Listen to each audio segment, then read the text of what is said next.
I don't know why, but everything here at SEMA makes me feel really small.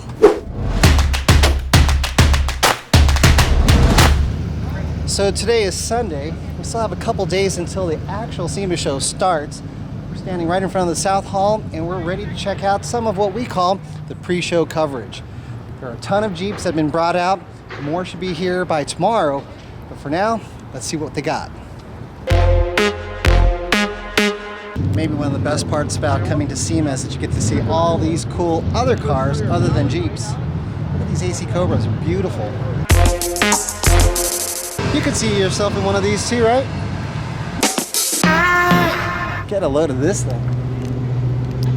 I think it's a JL. Oh yeah, it definitely is a JL. The grill is definitely a JL.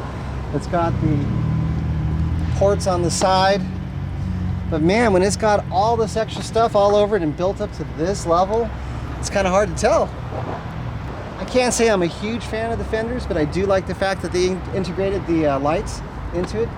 That would definitely help identify it as being a JL. And man, is it big and gaudy. This thing is definitely a SEMA build. Just to give you guys some idea of scale, I am about 5'6", 5'7", and my head comes up right up to about this hood. So it's pretty big. And of course the tires, impressive that they are 44-inch tires, but more so that they're running on 26-inch wheels. These things are massive. Well, it looks like it's running a bunch of road armor, basically bumpers and rocker guards. Lift kit looks like it's that new Rome kit that we've been seeing posted up on the forum, which is kind of interesting. They've got these really wild control arms. I can't even tell you why they're bent all over the place like this, but you know, at a quick glance, they almost look like exhaust headers or something. It's pretty cool. It's got ram assist, Rebel coilover system. It's big. It's bling. It's SEMA.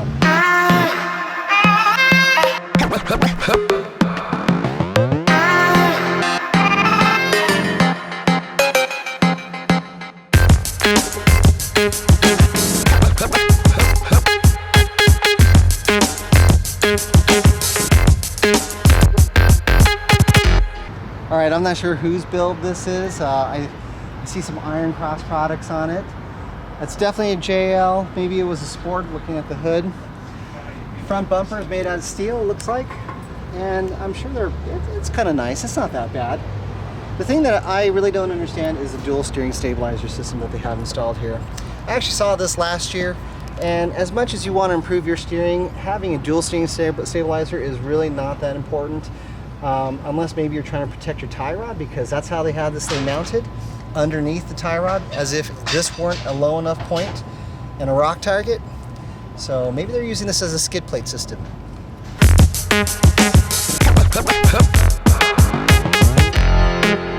So check it out. This is the Spicer or the Dana Jeep that they've got here, the JL.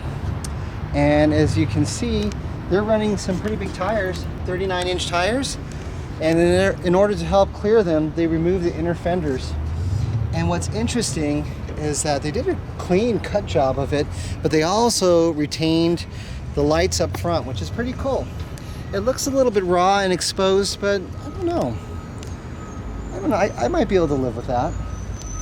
So kudos to Dana for actually using their Jeep. Their rear fenders are all beat up, so that's pretty nice. The sliders have been used. That's pretty cool. These are pretty decent both side sliders. So it bolts up just like the Rubicon rails do. And it seems like it might be pretty strong, or it looks like it's been strong for them. I don't know, maybe I've been underestimating the strength of the pinch seams.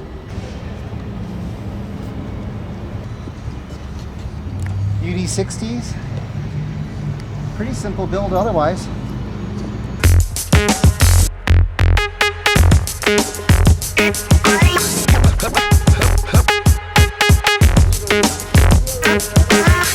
Looks like it's built off of a JK, but otherwise the body is a Gladiator with a thrift side bed.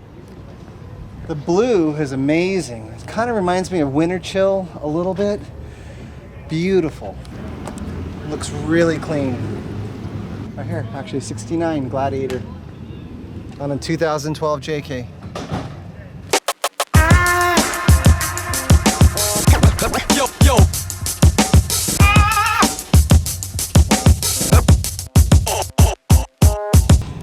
looking at a JL Wrangler made by Fox. It's got Rock Slide Engineering rock sliders, Savvy front bumper, feels like steel. It's got these massive Fox reservoir shocks, definitely made for going fast. Oh hey, there's Roxor. What is Roxor? Roxor is a vehicle that looks just like an old CJ5 or CJ7, but it's made by Mahindra. It's like they bought the rights, the original rights to manufacture it, and now they're selling it kind of as a side-by-side. It's got leaf springs. It's just like an old CJ, except with a diesel motor.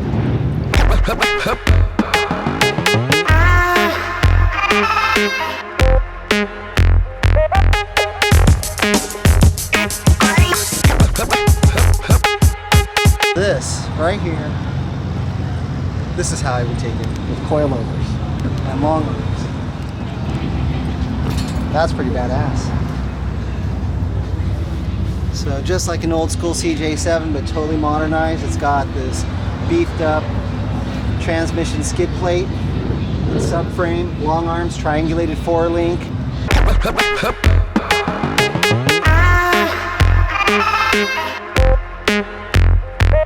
Here's a pretty cool build from Bolt.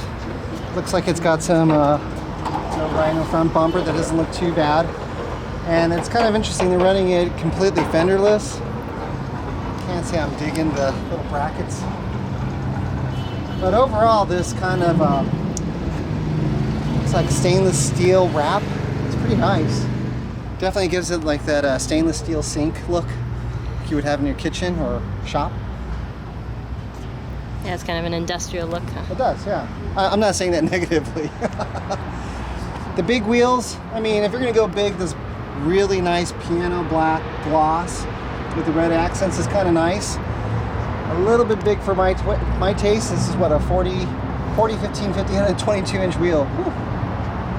Looks like it's running a JKS. Oh yeah, JKS J-Link control arms, Fox shocks.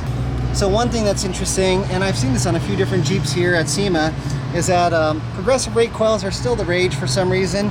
The funny thing is that when you got a Jeep of this size, maybe of this weight, the soft end of the coils, as you can see here, is totally solid. I don't think I could slip a piece of paper in between them.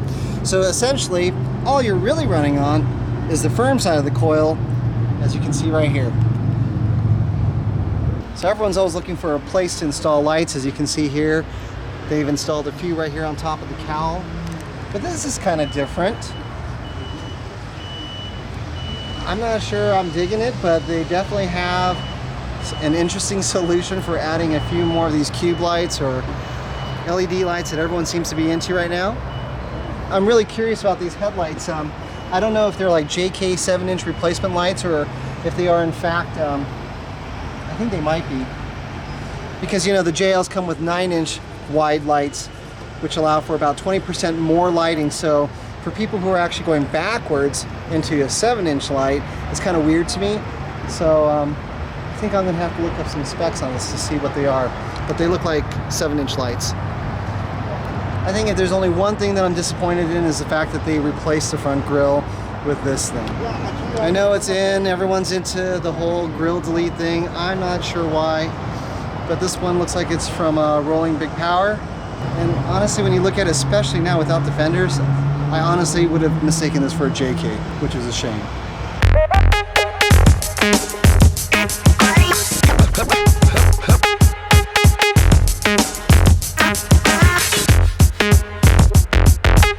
Lizard's here. Hey. Say hello to the camera. Hey, how are you, kid? Nice to see you. One of our good friends here at SEMA. It's always good to have a friendly face come by. There you go. There you How's it go. going? Good, good. Just You guys all set up? No. We got to do that here in a couple hours. Yeah, gotta go pick up the other help at the airport. So Yeah. just out doing a little visiting with my friends.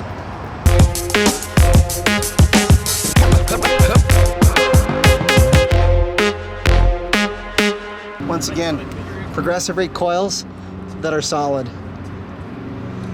Now I know there are some people who are of the school of thought that you run a progressive rate coil like this or a dual rate coil so that when you're flexing out, your coils don't unseat. Yes, I understand that is an option, but really the whole point of running a coil like that is that when you're unloaded, you have a nice comfortable ride that you ride on, but otherwise you're just riding on this firm side of the coil. I can't imagine that being good. So I'm not gonna lie, I really cannot stand the whole bedline thing. I know a lot of guys are into it, so don't get me wrong, to each their own, but there are different levels of bedline. This one is so coarse, it almost looks like it has glitter in it. It's like sparkly. This right here, by contrast, is like that wrinkled finish. So it's got a little bit of everything, a little bit of wrinkle, a little bit of glitter. It's different. And it's also featuring the Rome long arm system on what look like UD60s maybe, at a quick glance. There's a few things that's kind of weird about this build. I couldn't quite figure it out at first. I'm gonna guess it's just a last minute thing, so no fault of the installer, I'm thinking. But the sway bar links, first of all, they got it mounted onto the outside of the axle tabs. So now it's sitting at these steep angles. It should have been installed on the inside. And then what's really weird is look at this bump stop tower and look at where the bump stop extension is. They're like totally misaligned. So I'm gonna guess that they have the long arm set a little long. Look at this huge gap between the tire and the rocker guard. These are 37-inch tires. They should be somewhat close.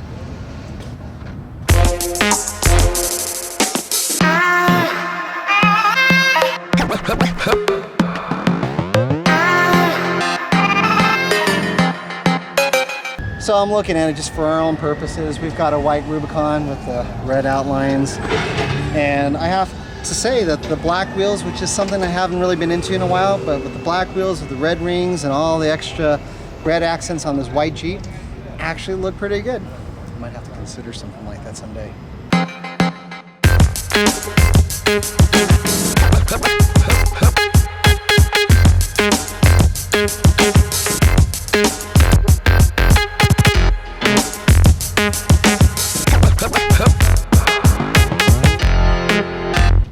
So this is either an 07 to 10 JK, but it looks like it's wearing Mojito, which I couldn't tell. But if you look at the dash, this is just like Moby. It's like super old style. Yep, let me. Yeah, I really do like this green though.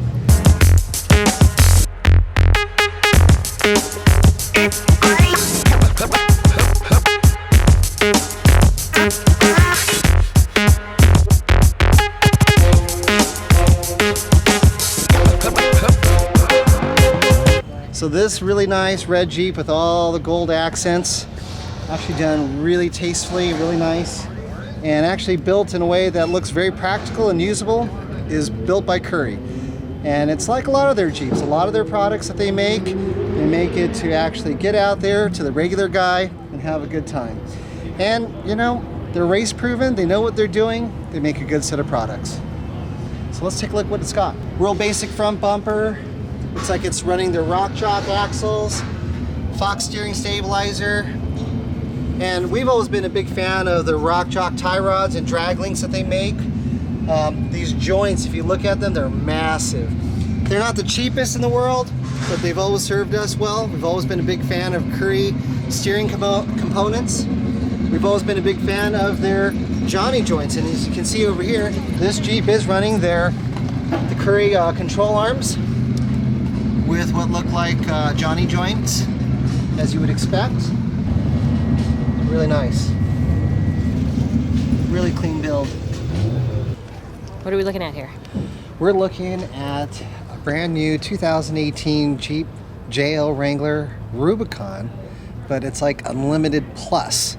Because as you can see here, it's actually got, instead of just 2 doors, 4 doors, 6 doors. If you got a big family, you need to carry a little extra cargo, this is one that's gonna help you out.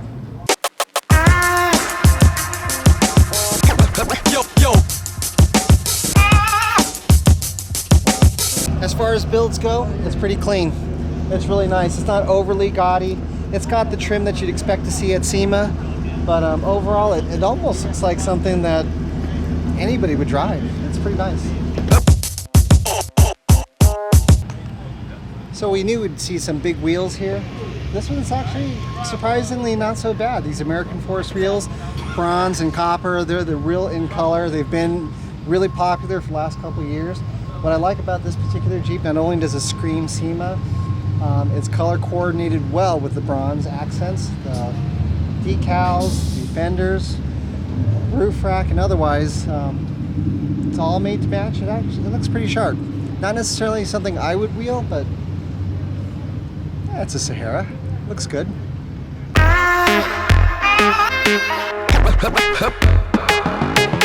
So unlike a lot of these fancy builds that you see at SEMA, this one actually is functional. A lot of times you'll see something like a Dana 30 running 40-inch tires.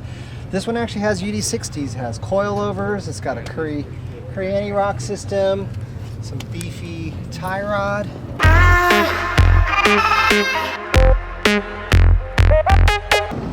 Check it out, another JL. This one belongs to ProCop. Whoa! So we're looking at the ProCop JL Wrangler that they have here in the Baja section of SEMA. And a couple things to note right off the bat is that it's got a hardtop, but not just any old hardtop, a fastback hardtop. It looks totally custom because I don't actually recognize it being made by other manufacturers. The other thing that caught my eye right away was this tire carrier. It looks like it's made out of billet aluminum. It's massive, and it's holding up a 40-inch tire. Now, I'm not a real big fan of this kind of angled back look that I know a lot of guys are into, but that's how they've got it situated. It looks like it's holding it pretty well. Another cool feature that this thing has are these trimmed fenders that they've got going that are made out of metal, probably steel. But unlike a lot of the other fenders that I've seen, this one actually follows the body lines and actually has some kind of a integrated light to help it identify itself as being a JL. A lot of the aftermarket fenders that I've seen so far that don't have this light actually make the JL kind of look like a JK. So this is actually kind of cool. So looking underneath, it looks like it's got a set of G2 replacement axles. I think they're just Dana 44s though. And take a look at this. What looks like a Rubicon Express long arm kit as well. Pretty cool. They're stepping up their game. Nice. So as some of you know, I went ahead and put on a black piece of vinyl across the pinch seam to kind of hide that ugliness that's there. You can see here Smitty Built actually is either making and or selling, or they just made something for this particular Jeep. Piece of metal strip that bolts right up and hides that pinch seam.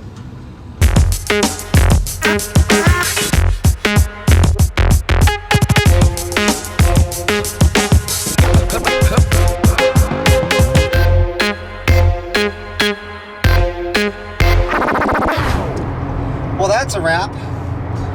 Got our Sunday pre-show coverage down.